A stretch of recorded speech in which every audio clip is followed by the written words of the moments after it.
There is a sentence some of us carry for decades, 3 words, maybe 4, simple enough to say in under 5 seconds, and somehow year after year we find a reason not to say them. If you have a sentence like that, something you know you should have said years ago, to someone who is still alive, still reachable, still possibly waiting to hear it, I want you to know something before we go any further. The fact that you haven't said it yet does not mean you are a coward. And it does not mean it is too late.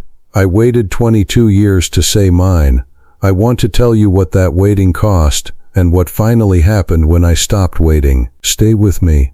By the end, I think you'll know exactly what to do with your own 3 words. I want to start with the moment that created the need for the apology, because the apology doesn't make sense without it. My son was 17 years old. It was the kind of year that tests every family. He was figuring out who he was, pulling away from everything I represented, making choices I didn't agree with and didn't handle well. There was a specific evening.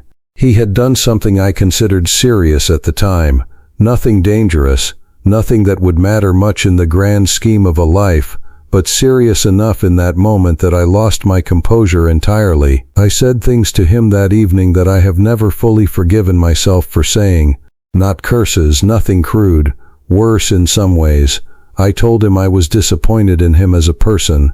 I told him I didn't understand how he had turned out the way he had. I compared him unfavorably and unfairly to his older brother.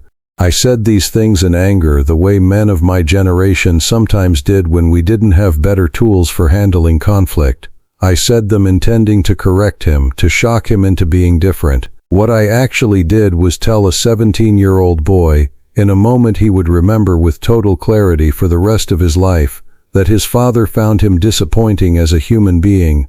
I want to be honest about what happened immediately afterward, because I think the immediate aftermath matters as much as the original moment. He didn't yell back, he didn't slam anything. He simply went quiet. The kind of quiet that, looking back, I now understand was far worse than anger would have been. He went to his room. I stayed in the kitchen, still simmering, still telling myself I had been right to say what I said, even as some part of me already knew I hadn't been. I did not go to his door that night. I told myself he needed space. I told myself I would address it the next day once things had cooled down. The next day came and I didn't address it.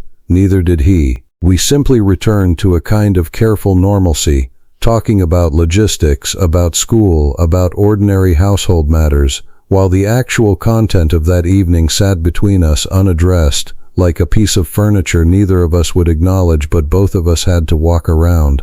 That became the pattern, not just for the following weeks but for years. He left for college the following year.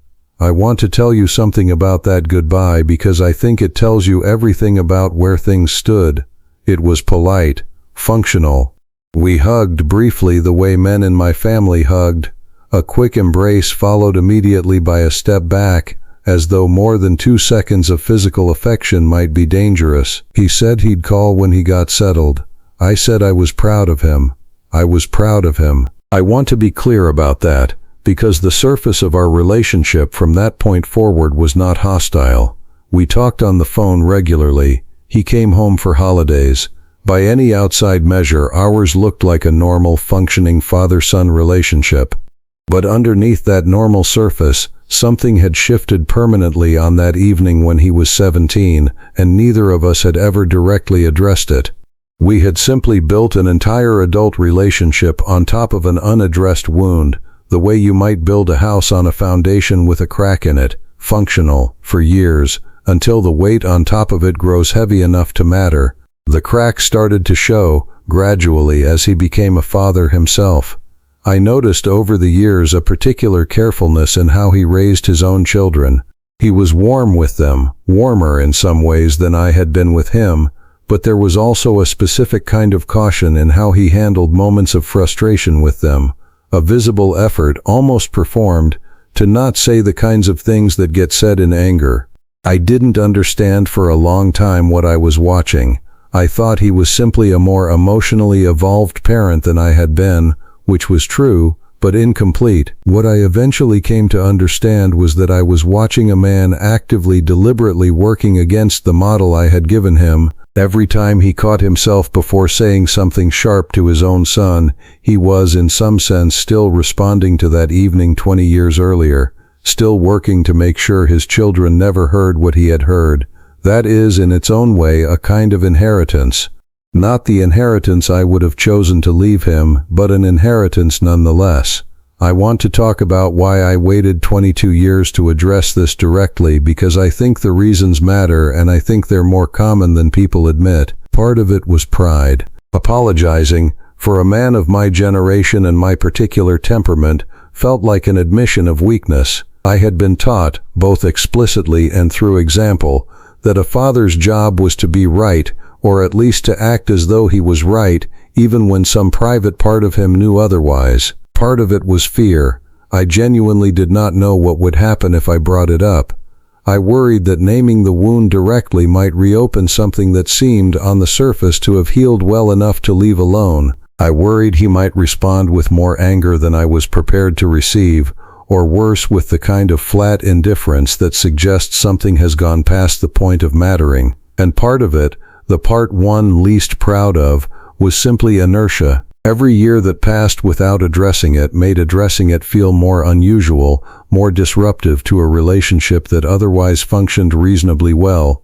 The longer the silence continued, the larger and more awkward breaking it seemed to become. I told myself, repeatedly over more than 2 decades, that I would address it eventually. Eventually became a place I never quite arrived at. What finally moved me was not a single dramatic event, but I want to describe the specific moment that tipped things because I think it matters. I was 79 years old. I had a health concern serious enough that for a period of about 2 weeks, I genuinely didn't know how things were going to resolve. I'm not going to detail the specifics because the particulars of any one person's health situation aren't mine to use in detail here, and that's not really the point of the story. What matters is that I spent those 2 weeks doing something I had successfully avoided doing for over 20 years. I thought, in detail and without distraction, about what I would regret if I ran out of time. The list was short. Most of my life I realized I had handled reasonably well. I had been present for the big occasions. I had loved my children as best I knew how, even when my methods were flawed. But one thing sat at the very top of that list, immovable, more urgent than anything else on it. That evening when my son was 17, the words I had said, the apology I had never given, the health concern resolved without lasting consequence. But the clarity it had given me did not fade once the immediate fear passed, the way I half expected it to. I called my son.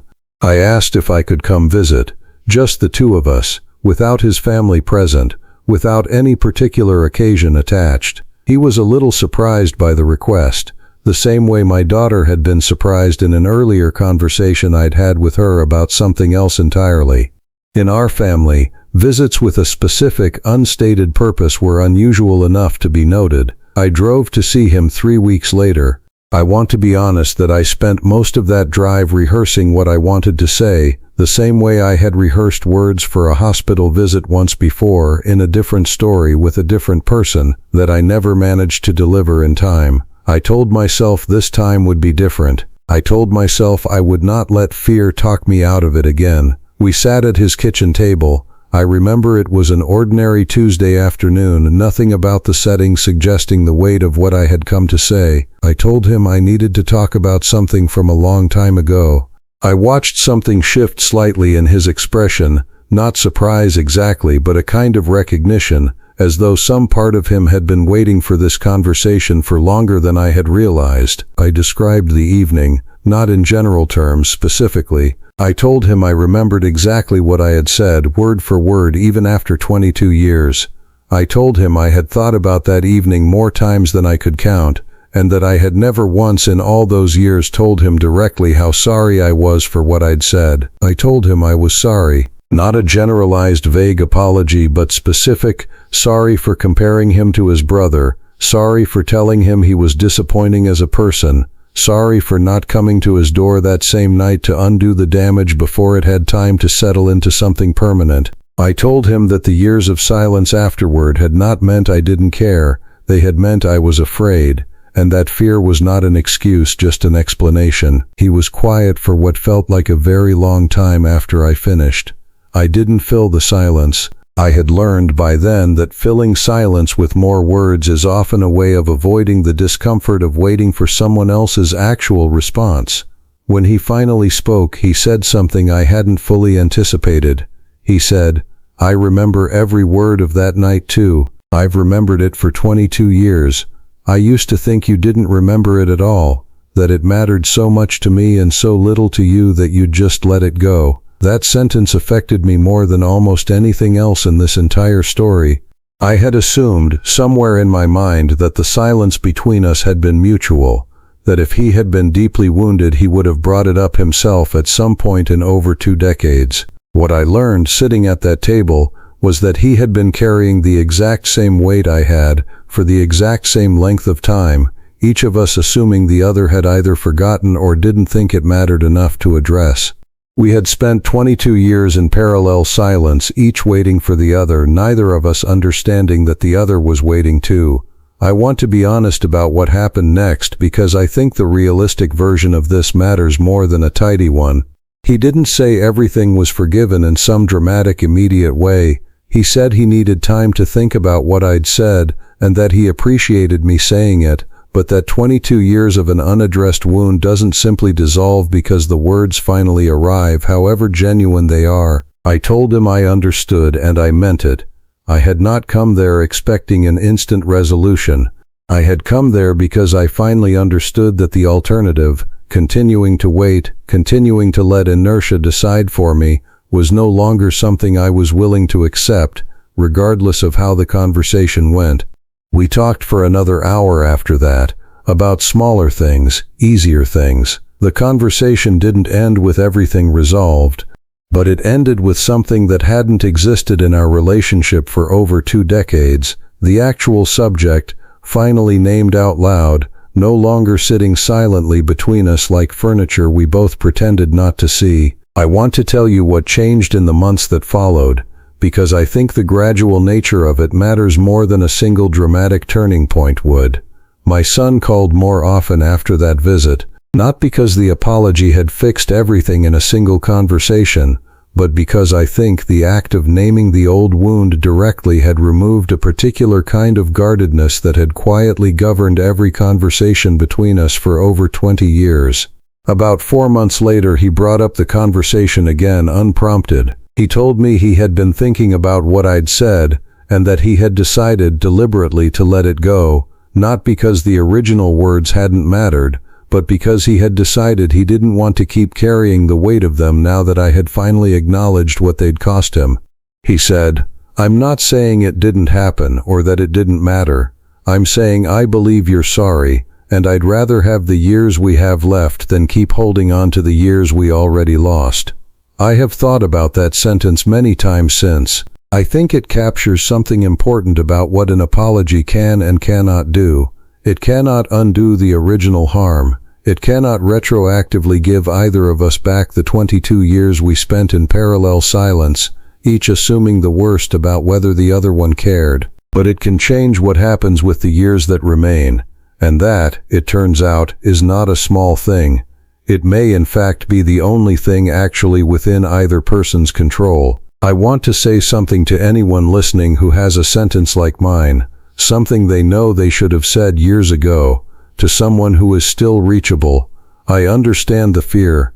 I lived inside that fear for 22 years, and I am not going to pretend it was irrational. There was a real risk that bringing up an old wound might make things worse rather than better. There was a real possibility that my son might have responded with more anger than I was prepared to receive, or with the kind of distance that suggests something has moved past the point of repair. I want to be honest that I do not know with certainty that this works out well for everyone who tries it. Some wounds may be too deep, some relationships too far gone for an overdue apology to do what mine did. I cannot promise you a particular outcome, and I wouldn't be honest with you if I tried to. What I can tell you is this: the waiting itself has a cost, whether or not the apology eventually lands well. 22 years of carrying that evening, 22 years of a relationship quietly built on top of an unaddressed crack. That cost something too, every single year, whether or not I ever said anything at all. I want to offer something practical here, for anyone who recognizes themselves in this story but isn't sure how to actually begin. The apology does not need to be elaborate. Mine, in the end, was simple: a specific memory, named directly, followed by specific words of regret, followed by an honest accounting of why the silence had lasted as long as it had. It does not require a dramatic occasion. Mine happened on an ordinary Tuesday, at a kitchen table, over nothing more ceremonial than 2 cups of coffee. What it requires mostly is a willingness to say the actual words, specifically, rather than the vague, softer version that lets you feel you've addressed something without actually risking the discomfort of full honesty. "I'm sorry if I ever hurt you" is not the same sentence as "I'm sorry for the specific thing I said on that specific evening and I have carried it for 22 years. The second sentence is harder to say. It is also the only version that actually does the work the first version pretends to do. I am 83 years old now. My relationship with my son is not perfect. I don't think any relationship between 2 imperfect people carrying decades of history ever fully is. There are still moments of friction between us, still old patterns that occasionally resurface in smaller forms. But the particular weight of that evening when he was 17 no longer sits silently between us. It has been named, addressed, and, as much as something like that can be, set down by both of us deliberately in favor of the years we have left rather than the years we already lost to silence. I waited 22 years to say 3 sentences that, in total, took less than 2 minutes to speak out loud. I have thought, many times since, about how much of that waiting was genuinely necessary, and how much of it was simply fear wearing the costume of caution. I believe now that it was mostly the second thing. If you are carrying a sentence like mine, an apology you know is overdue, owed to someone who is still here, still reachable, I want to leave you with this. I cannot promise you it will go the way mine did. I cannot promise you anything about how the other person will respond, because that part has never been within either of our control. What I can tell you, from 22 years of carrying the alternative, is that the waiting has a cost too. Every single year of it. If there is still time, and there often is more time than the fear convinces you there is, I would gently encourage you to use it. If something in this reached you today, if you have a sentence of your own you've been waiting too long to say, I'd like to know about it. Leave a comment. Tell me who it's for. Tell me what's been keeping you from saying it, and whether, after today, that might change. This is exactly the kind of conversation I started this channel to have. If this reached you, please subscribe. We're here every week talking honestly about the years that deserve more honesty than they usually get. Thank you for staying with me through this one. I hope it helps you say whatever you've been waiting to say.